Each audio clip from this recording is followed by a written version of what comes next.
ऊपर था राजसी पोशाक, बढ़िया बढ़िया राजा वाला कपड़ा सब उतार दिया और भिखमंगा वाला जो फटा हुआ साधारण सा कपड़ा उतार दिया, चप्पल जूता खुलवा दिया और कहा कि तुम नंगे पांव हमारे अपने जो राज्य में जीते हैं इस राज्य से बाहर चले जाओ।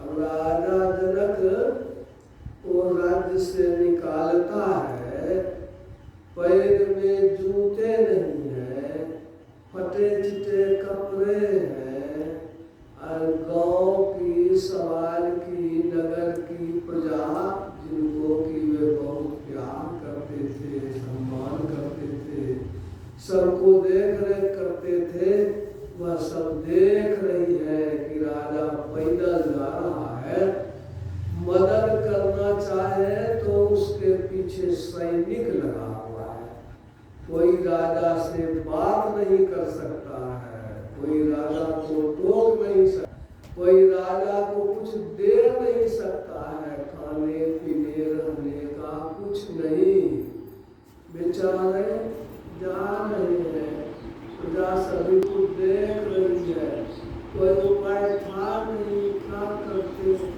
अंत में स्थिति ऐसी हो गई कि वो जो है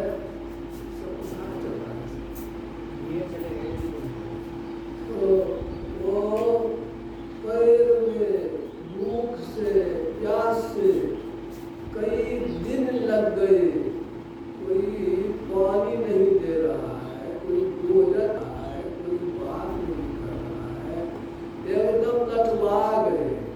पैर कभी पैदल चलने की आदत नहीं थी, पैर में फफूला फोका हो गया पैर में, लेकिन जब तक राज्य से बाहर निकलेगा नहीं तब तक तो न पानी मिलेगा नहीं, भोजन मिलेगा। इसी तरह जाते जाते अपने राज्य की सीमा से कई दिन के बाद पार था, राजा बड़ी थी, अकेले हैं, भूख से प्यास से जान निकल रही है और उस राज्य में जब जाते हैं सब देख रहे हैं सपना में, सब लोग देख रहे हैं सपना में, दूसरे राज्य में गए तो पूछा भाई कुछ पानी भोजन तो बहुत अकाल है, यहाँ पर पानी नहीं भोजन नहीं मिलेगा, तब सदा व्रत बढ़ता है, जब ऊपर है ले लेगा।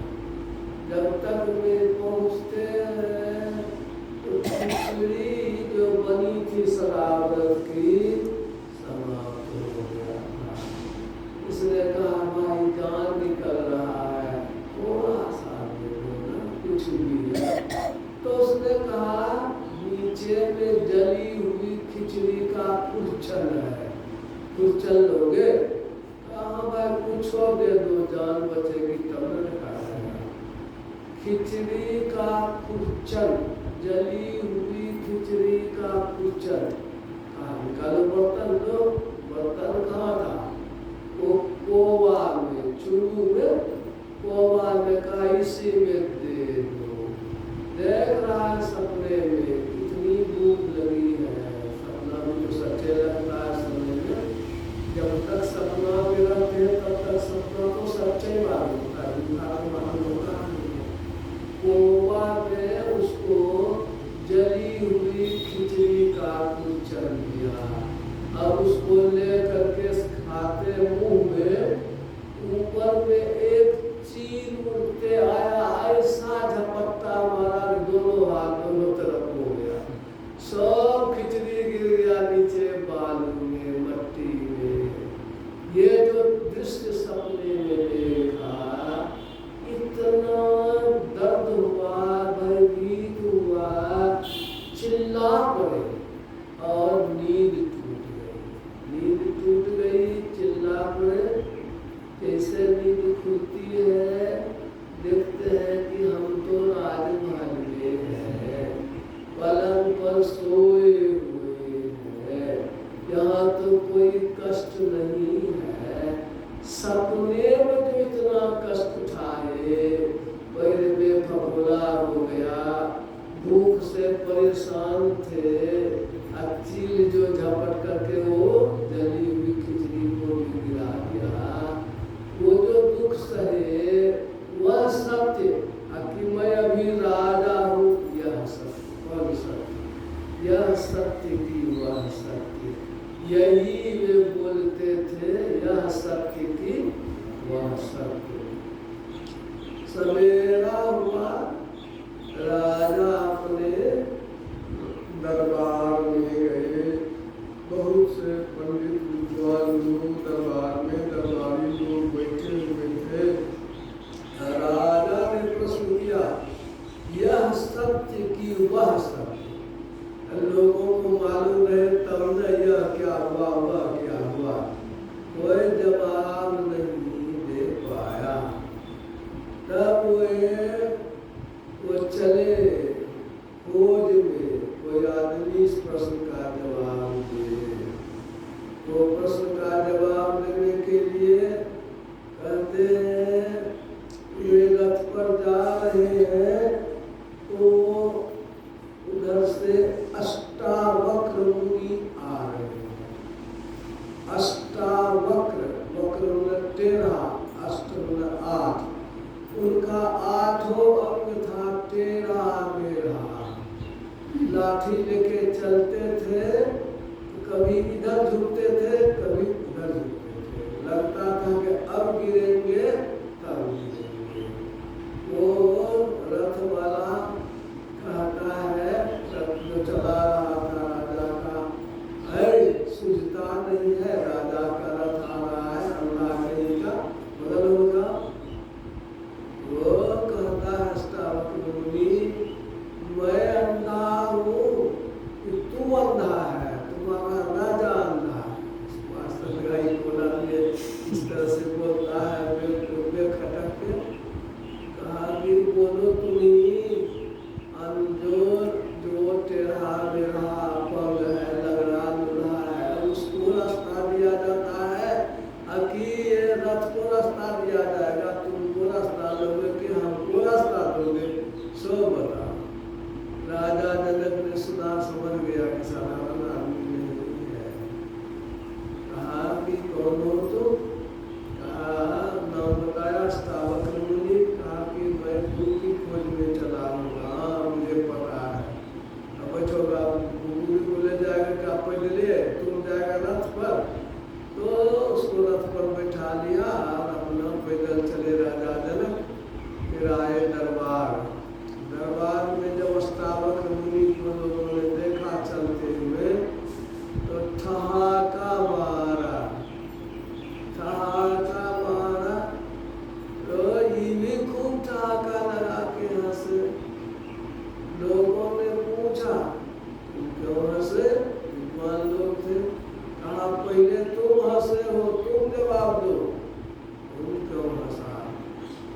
अष्टावक्र उन्होंने, उन लोगों ने, विद्वान ने कहा कि आपका 8वां अंग टेढ़ा है, चलते हैं तो लगता है अब गिरे तब गिरे। आपके चाल को, शरीर को देख करके हंसी लगी, इसीलिए हम लोग हंसे। तो अब तुम बताओ कि तुम क्यों हंसा?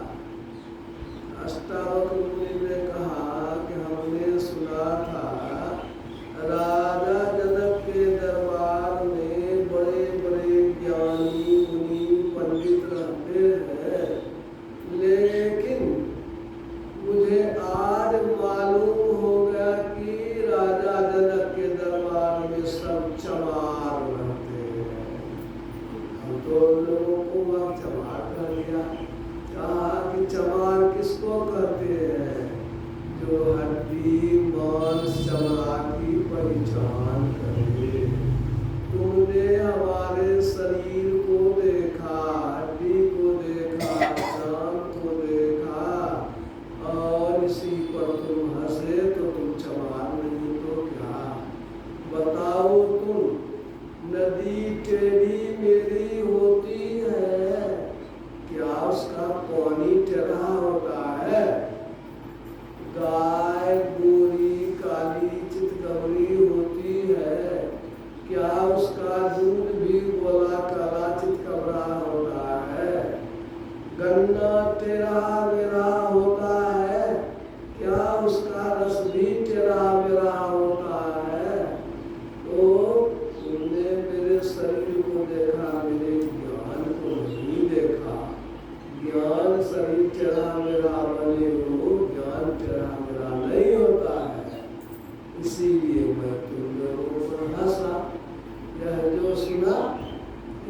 इसलिए मैं तुम लोगों पर हंसा तो फिर बात आगे बढ़ी। तो राजा जनक ने पूछा, यह सत्य आखिर वह सत्य जवाब दो। तो उन्होंने आंखें बंद कर दी, ध्यान लगाया। पहुंचे वे साधु थे, उन्होंने ध्यान में देख लिया, अरे ये तो सपना की बात कह रहा है। सपना में जो दुख होगा वो दुख सत्य कि अभी राजा है, यह सत्य यही यह पूछ रहा है, वह सत्य की यह सत्य। इन्होंने जवाब दिया, नो वह सत्य नो यह सत्य। और सत्य क्या? तू सत्य, तू सत्य है। कैसे? राजा, जब भी तुम राजा हो और अभी तुम सत्य में अपने को राजा मान ही रहे हो, जब सपने में तुम चला गया तो सपने में तुमने दुख पाया। जब तुम सपने में था तब राज सत्य था कि झूठ था? नहीं, उस समय तो सपना सत्य था, उस समय का संसार सत्य था। राजा उस समय में राजपाट झूठ था, सपने में राजपाट झूठ। और अब जब जग गए हो तो राजपाट सत्य है कि सपना सत्य है? नहीं, अभी तो सपना झूठ है, अभी तो राजपाट सत्य है। अब जगे हुए में सपना झूठ और सोए सपने में राजपाट झूठ। लेकिन सपने में भी तू था, जगे हुए में भी तू है। तू जगे हुए में भी राज्य का सुख भोग रहा है और सपने में तो दुख भोग रहा था। इसीलिए तू सत्य है, तू सत्य है जगे हुए में, तू सत्य है सपने में भी। तुम जगे हुए में राजा का सुख भोग रहा है, तुम सोए हुए में सपने का दुख भोग रहा था। लेकिन ये राजपाट सपने में झूठ और जगे हुए में सपना झूठ। इसीलिए नो यह सत्य नो वह सत्य, तू सत्य है। राजा संतुष्ट हो गया और अष्टावक्र मुनि को वो जो है बना लिया, वो अपना गुरु बना लिया। कहानी हम जब पढ़ रहे थे अष्टावक्र मुनि की, तो अष्टावक्र मुनि के पिताजी कोवल ऋषि थे।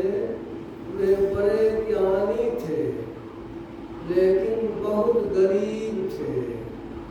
तो कोवल ऋषि जिसके यहाँ पढ़ते थे गुरुकुल में, उसने अपने बेटी की शादी कोवल ऋषि से कर दी थी और उसी से वह जो अष्टावक्र मुनि का ज्ञान वो जन्म हुआ था।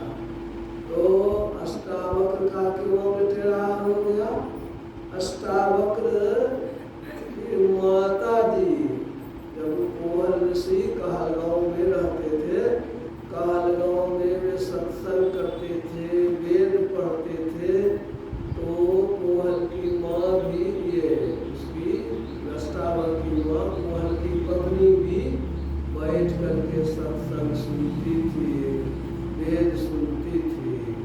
उसके शरीर में जो बच्चा था अष्टावक्र, वह भी सुनता था। माँ जगी हुई है, सुन रही है, तो पेट का बच्चा भी सुनता है।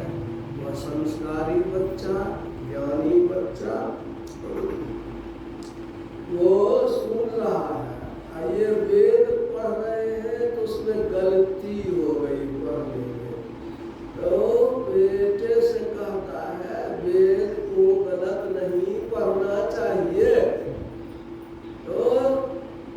अष्टावक ये पूछते हैं कुंवर ऋषि, पत्नी से कौन बोला?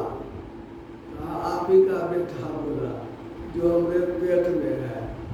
कहा कि उसको खुशी हुई कि हमारा बेटा भी जन्मों ने लिया है, अब वेद की गलती को पकड़ लेता है, बहुत ज्ञानी होगा। खुशी हुई। फिर कुछ देर पढ़ा, फिर गलती हुई तो फिर टोक दिया, पिताजी गलत नहीं पढ़ना चाहिए, वेद को शुद्ध शुद्ध पढ़िए। यह है, इसको थोड़ा गुस्सा हुआ क्योंकि अभी तो जन्मों ने लिया है, टोका टोकी करता है। फिर तीसरी बार पढ़ने लगे, पढ़ते पढ़ते फिर गलती हुई तो फिर कहता है बेटे से, पिताजी आपको बार बार कहते हैं वेद गलत नहीं पढ़ना चाहिए। इसी पर बिगड़ के कहे कभी तू जन्मों ने लिया करना टेढ़ा है, जब तुम 8 में टेढ़े हो जाएगा। बाप ने शराब दिया। तो इस तरह से अष्टावक्र मुनि का आचरण रहा था। वो जब बच्चा भी जन्म नहीं लिया था, पेटे में था, जन्म लेने का जब हो गया समय, तो पत्नी बोली कि सब पैसा नहीं रहेगा, खाना पीना ठीक नहीं होगा, शरीर कमजोर हो जाएगा, बच्चा होगा, भोजन चाहिए ना, लाइए पैसा मांग करके साधु का क्या काम है, ब्राह्मण का क्या काम है? भीख लेना, भीख देना, पढ़ना पढ़ाना, यज्ञ करना, यज्ञ कराना, छोटा काम है। जाइए राजा से संपत्ति मांग के लाइए। तो वही संपत्ति लाने के लिए वो कुंवर ऋषि गए राजा जनक के दरबार में। उसके दरबार में जो बड़े पंडित थे वह जल के देवता वरुण का बेटा था। शर्त लगाया कि जो हमको हरा देगा वो शास्त्रार्थ में उसी को भिक्षा देंगे। तो शास्त्रार्थ हो गया तो अष्टावक्र जी के पिताजी शास्त्रार्थ में हार गए। हार हो गया तो आपको हार गया तो हमारा जो है सो तुमको करना पड़ेगा। कि क्या? कहा तुमको डुबा देंगे पानी में, नदी में उसको ले जा करके डुबा दिया। इस तरह से वो डुबा दिया। अष्टावक्र मुनि पहुंचा था कि बाबूजी का भी पता लगावेंगे, तब कहा शास्त्रार्थ करने के लिए कि चलो शास्त्रार्थ करो। शास्त्रार्थ में अष्टावक्र मुनि ने हरा दिया उसको। जब हरा दिया तब कहा कि अब तुमको भी पानी में डुबावेंगे। कहा कि हम तो वरुण के बेटे हैं, पानी के देवता का बेटा तो घरे है हमारा, हमको तुम क्या डुबाएगा? तुम्हारे पिताजी भी मरे नहीं है, जिंदे ही। हमारे पिताजी यज्ञ कर रहे थे, उस यज्ञ में ब्राह्मणों की कमी थी, मंत्र पढ़ने वालों की, इसीलिए तुम्हारे पिताजी को नदी में पानी में इसलिए डुबाया कि वे चले गए हैं, यज्ञ कर रहे हैं। अब यज्ञ खत्म हो रहा है, तुम्हारे पिताजी जल्दी ही यज्ञ से खत्म हो जाएगा, आ जाएंगे, दक्षिणा वगैरह लेकर के, धन संपत्ति लेकर के आ जाएंगे। तो उनके पिताजी भी पीछे आ गए और तब पिताजी ने इसको कहा जाओ नदी में स्नान करो। वो तालाब में फिर स्नान करवाया तो हाथों में सीधा हो गया। सब कहानी में मिलता है देखने में। कहने का मतलब है कि भारत में बड़े बड़े ज्ञानी हो गए हैं। उन्होंने कहा है संसार सारा स्वप्न है, मत भटक इसमें भूल तू। संसार सही नहीं है। अभी जो देख रहे हैं, पहले जो देखे सब नहीं है वैसा का वैसा। कितना बदल गया।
कोई बात नहीं है, बेटा दोनों हमरे हैं।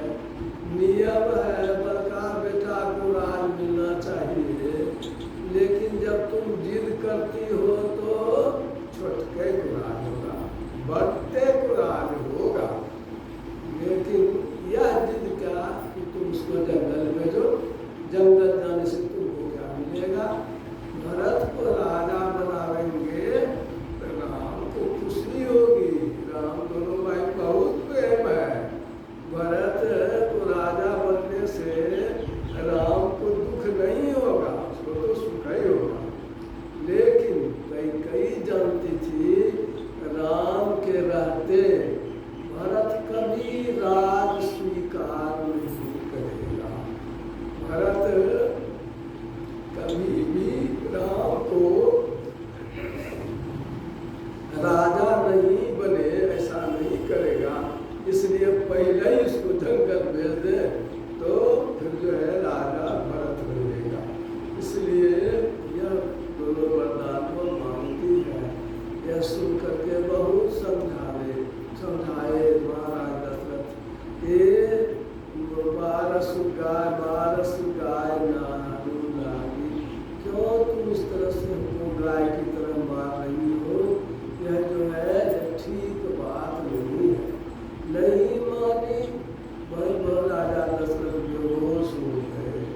भगवान राम आए तो पूछा क्या बात है? सब मालूम हुआ तो कहा कि बढ़िया बात है, कितने दिन न वही कानन राजू, हमको तो जंगल का राज मिला तो और बढ़िया बात है। वहाँ तो हमको बेटे होगा, साधु से, संत से, ऋषि मुनि से खूब सत्संग मिलेगा, सत्संग करेंगे, बढ़िया बात है। और जब चले तो सीता भी साथ हो गई और लखन भैया भी, भरत शत्रुघ्न न्यायालय में था।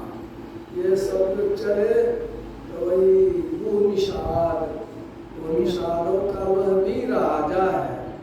वो निषाद ने जब देखा तो उसके पास भी महल है, घर है, राजा है, लेकिन वहाँ तो था कि जंगल में रहना है, इसलिए पत्ते का बिछावन है।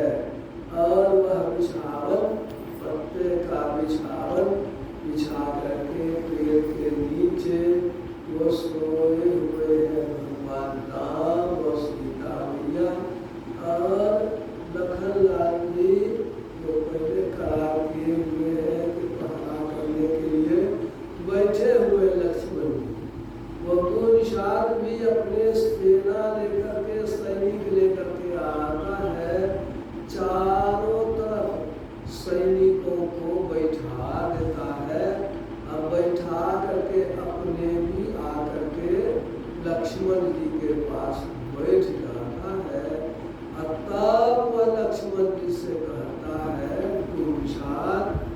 और कई नंदनी मंदमती, कई नरेश की जो बेटी है बहुत बदमाश है। कई नंदनी मंदमती, कठिन कुटिल पन किन्न, जो सिया रघुनंदन ही सुख अवसर दुख दिन।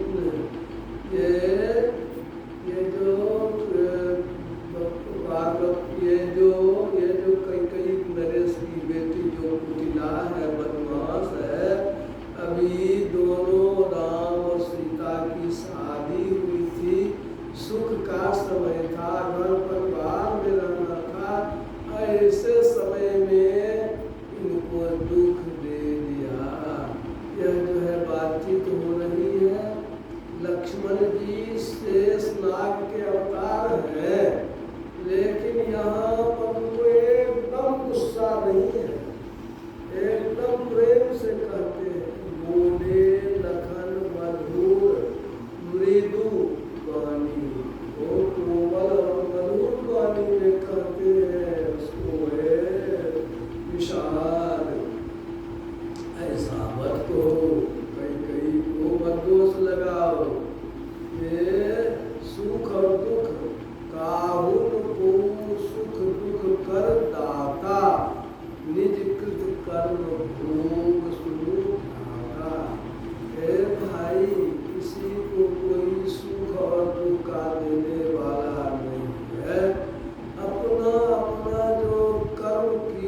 कौन किसका कर्म है? कहा देखिए कर्म का फल कहाँ आता है?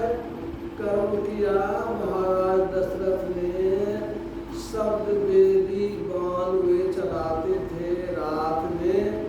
और श्रवण कुमार वो पानी लेने गया था, उसके बूढ़े माता पिता थे, वो अंधे अंधी थे, वो तीर्थाटन कराता था।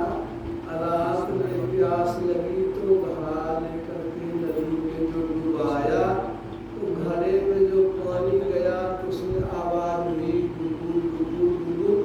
तो राजा दशरथ शिकार खेलने के लिए जंगल गए थे, उनको हुआ कि हाथी पानी पी रहा है, इसीलिए शब्द वेदी बाण शब्द सुन करके उन्होंने बाण चला दिया। और वही बाण लगने से श्रवण कुमार चीख उठा, चिल्ला उठा दर्द से। पास में आया, देखा श्रवण कुमार को, तो श्रवण कुमार ने कहा मेरे माता पिता अंधे हैं, उनको पानी पिला दो, बड़े प्यास में है। और यह कहा करके वह मर गया। तो वह जो है पानी लेकर के गए, तो अपने माता पिता के बेटा बहुत देर हो गई, क्या बात है, अभी बेटा रहे तब तो बोलबे नहीं करे, तब कहे कि देखो नहीं बोलोगे तो पानियों नहीं पिएगी। तब अंत में इनको कहना पड़ा, और जब कहे तो वे बोलने लगे पुत्र शोक हो गया, क्या पानी पिएगी। रोते रोते जो अंधा अंधी मर गए। और सवाल दिया जैसे मैं अपने पुत्र के शोक में मर रहा हूँ, वैसे ही तुम भी अपने पुत्र के शोक में मरोगे। राजा दशरथ को पुत्र नहीं था, उसको खुशी हुई, कम से कम बेटा तो हो जाएगा, ये मुनि का वचन झूठ नहीं होगा। पुत्र शोक को मरे तो हम भी पुत्र शोक के मरेंगे, लेकिन बेटा तो हो जाएगा, तब पुत्र शोक होगा। तो इस तरह से श्रवण कुमार को जो ऊँटे से मारा था, पुत्र शोक उसको हुआ, उस पाप के चलते इनको भी पुत्र शोक हुआ। पुत्र शोक में उन्होंने तो अपने शरीर को छोड़ा, कर्म का फल भोगना पड़ा। भगवान राम बेटा थे, दर्शन नहीं हुआ, बेटा थे वन में खेला है, क्या उनका कर्म कटा?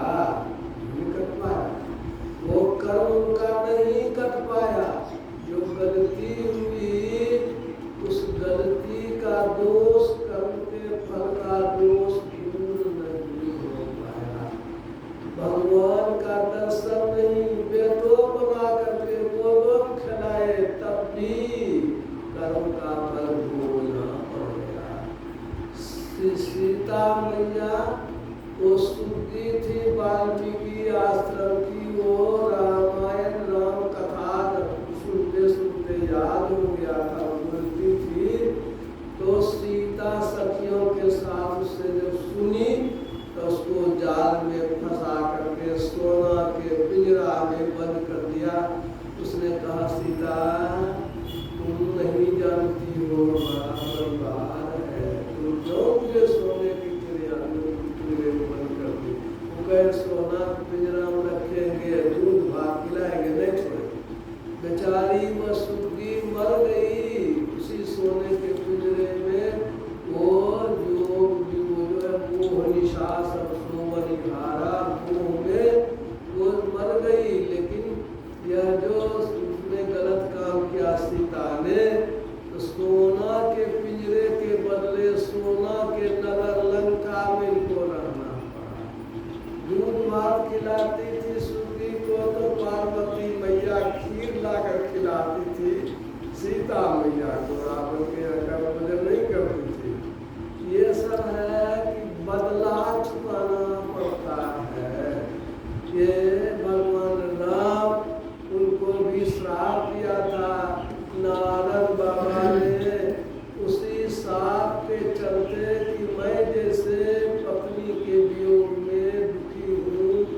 खेत में 1 किलो मकई बोते कितना मन मकई हो जाता है। इसी तरह हम अच्छा बुरा कर्म करते हैं, उसका फल भोगना पड़ता है। और कर्म करने में सावधानी बरतने की जरूरत है। यह क्या है? वो आक्रोश, मन में कोई बात हुई, तमा गए, ध्यायेत विषयान् पुंसः, किसी विषय का ध्यान किए, आसक्ति हो गई और वह पूरा नहीं हुआ तो आक्रोश हो गया, क्रोध हो गया। यह क्रोध जो है बुद्धि को खत्म कर देता है। क्रोध में सैकड़ों बोतल का नशा होता है। इसलिए सहनशीलता पहला गुण है। कोई कितना बोले उसको सहन करने की क्षमता बढ़ाना जरूरी होता है। कर्म फल से जब सरल हो जाता है, आक्रोश में लोग गलत सही कर देते हैं। इसलिए सहने की क्षमता कहते हैं। ये भगवान बुद्ध का चेला एक सेठ के यहाँ जाता था भीख मांगने के लिए। भोजन मांग के ही खाते थे। उस सेठ के यहाँ कोई नहीं था। क्यों नहीं जाते हो? बहुत बदमाश है, गाली गलौज देता है, भीखो नहीं देता है। तो भगवान बुद्ध भी अपने चले गए। भगवान बुद्ध गए, वो कह रहा है कि इतना शरीर है, लंबा तगड़ा बढ़िया है, भीख मांग के खाता है, काम नहीं किया जाता है, खूब 100 गाली गलौज दिए भगवान को। भगवान बुद्ध चुपचाप सुनते रहे। जब उसका मुंह दुखा गया तब कहा और है, फिर 10 गाली पड़ा। और जब चुप हो गया तब पूछा भगवान बुद्ध ने, आप किसी को कुछ देंगे और वह नहीं लेगा तो वह किसका होगा? तो सेठ गुस्सा में था, नहीं लेगा तो नहीं लेगा, हमारा धन है मेरे पास रहेगा। कहा कि आपने जो इतनी गालियां हमको दी, एको गाली हमने आपका नहीं लिया। एको गाली जो हमने आपका नहीं लिया, वो गाली किसका हो गया? वो तो गाली तुम दिया, हम गाली ले बैठे, वो शाम को भी नहीं दिया। इतना प्रेम से कहे भगवान बुद्ध किसने पैर पर गिर गया। कहा आज सब भिक्षु को हम ही खिलाएंगे। सब पति तो बहुत थी, तो सब भिक्षु को भी खिलाया। कहने का यह मतलब है सहने की क्षमता से आपको दूसरे को करना होगा। आप कहानी सुने होंगे भगवान बुद्ध की। भगवान बुद्ध के समय में एक महिला थी, उसको बच्चा होता था। एक काली भूत प्रेत यक्षिणी आती थी, उस बच्चे को मार देती थी। एक बच्चा, एक बेटा खत्म हो गया, मार दिया। दूसरा बेटा जो हुआ तो वह भागी भागी चली गई नहिरा। नहिरे में बेटा रहेगा, वही जन्म होगा, वही रहेंगे। जब बेटा कुछ सयाना हुआ तो कटा भी नहिरा रहेगी। वो आ रही है अपना ससुराल, और यक्षिणी जो है, काली यक्षिणी, वो रास्ते में पीछा करने लगी, बच्चा को मारेंगे। अभी भागी जा रही है, भागी जा रही है, बच्चा का जन्म कैसे बचेगा? भागते भागते भगवान बुद्ध का सत्संग हो रहा था, वही भगवान बुद्ध के पास दौड़ करके चली गई। बच्चा को भगवान बुद्ध के पास रख करके चरण पर रख करके कहा, बोलते जान बचाइए, रोने लगी।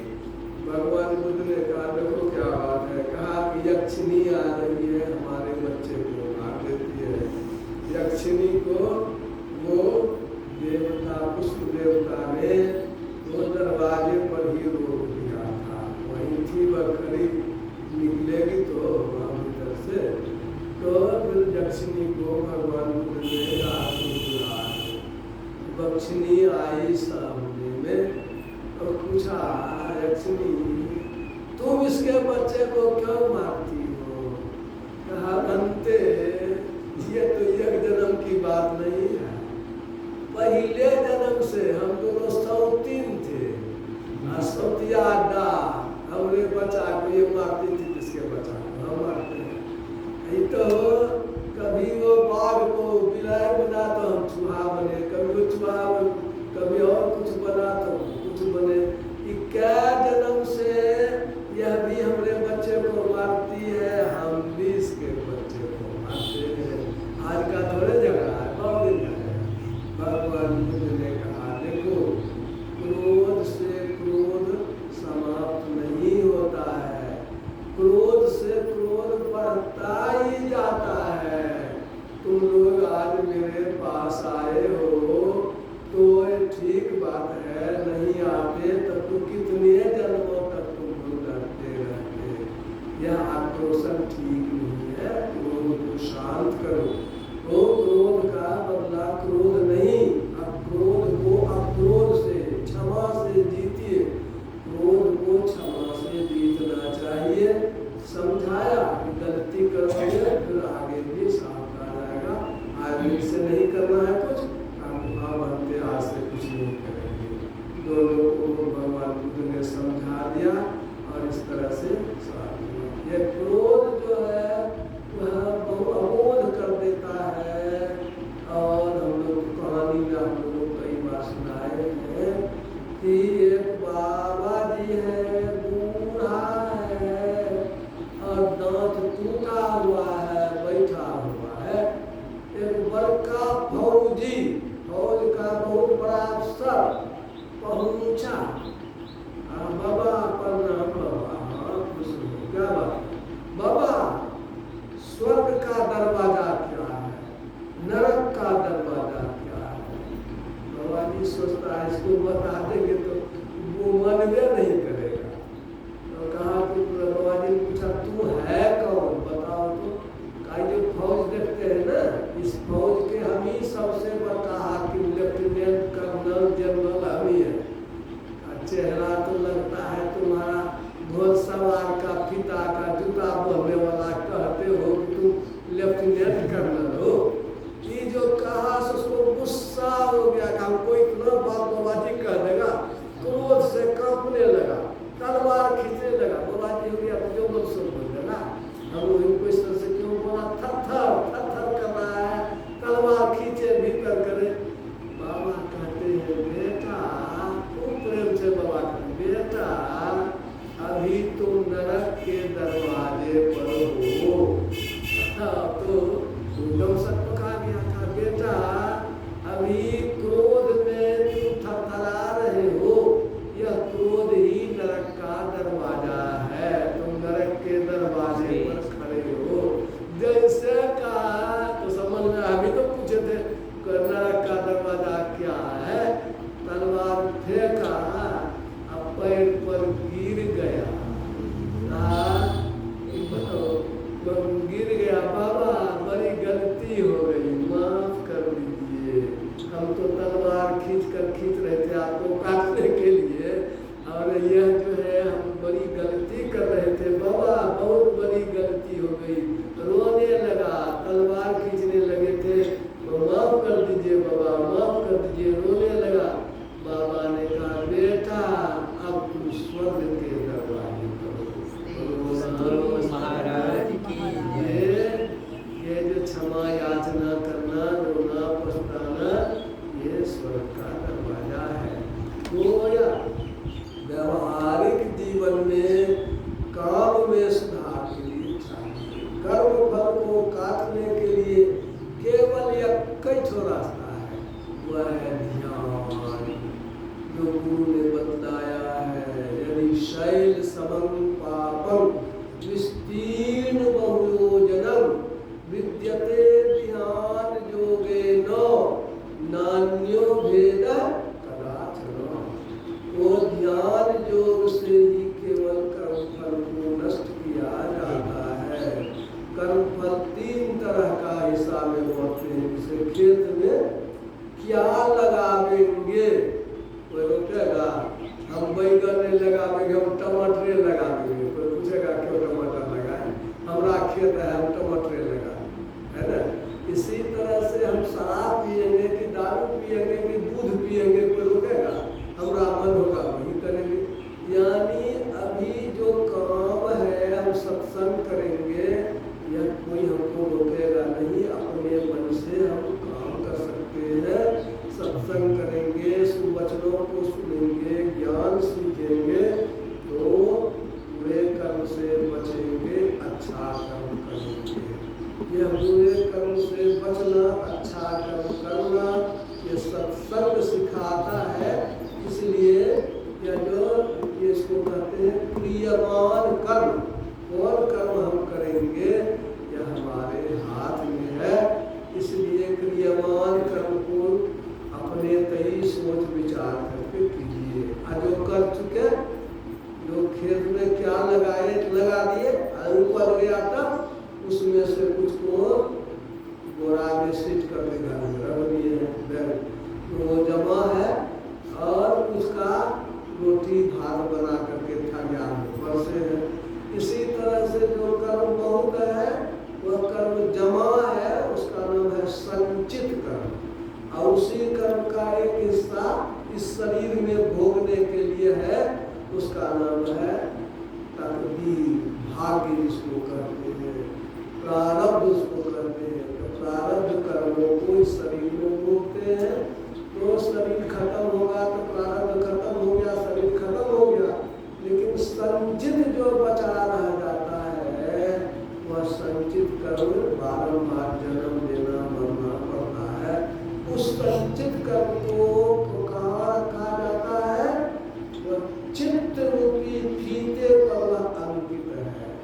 जैसे मोबाइल में चिप्स रहता है ना, तो मोबाइल के चिप्स में लोड कर लेते हैं रामायण महाभारत, और जब मन तब उसको देखते हैं।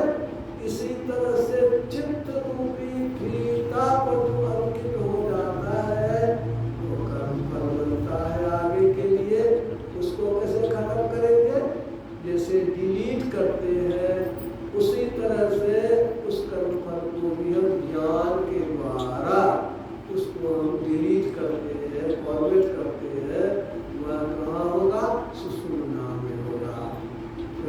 इसीलिए सुषुम्ना ध्यान कहा गया। सुषुम्ना इरा भगवती गंगा पिंगला जमुना नदी, इरा पिंगलयोर मध्य सुषुम्ना च सरस्वती, त्रिवेणी संगमो यत्र तीर्थराज समुच्यते, तत्र स्नानं प्रभुमीतो सर्वपापैः प्रमुच्यते।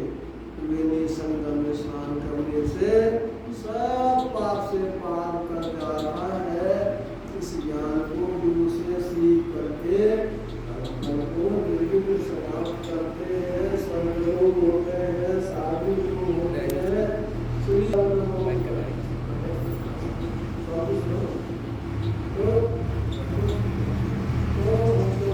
चाहिए उसके लिए क्या करना है? यही सत्संग ज्ञान करने की विधि जाननी चाहिए, ज्ञान करना चाहिए। मन को एक ओर करेंगे तब सूक्ष्म हो जाएगा। सूक्ष्म मन को बनाना, ध्यान करने पड़ते हैं। गुनावन बहुत बात आते रहता है, और उससे बचते हैं तो भी नींद से बचना, गुनावन से बचना, ये दो प्रमुख विघ्न है साधना के।